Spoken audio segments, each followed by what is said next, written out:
Hey guys, welcome back to another video. புது video.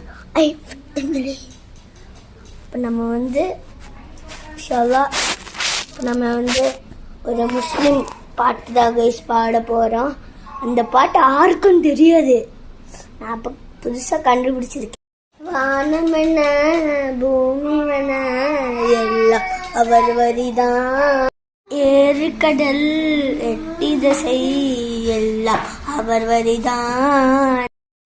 சொந்த வந்தோ எரிந்தாலும் காயம் தந்து காத்தாலும் நம்பன் எந்தை அழித்தாலும் நபிய பரவேனா நான் பார்ப்பேனோ காத்தாரும் மறப்பேனோ உமை நான் பார்ப்பேனோ காத்தாலும் மறப்பேனோ வருவீலு நிஜமானது உம்வதனும்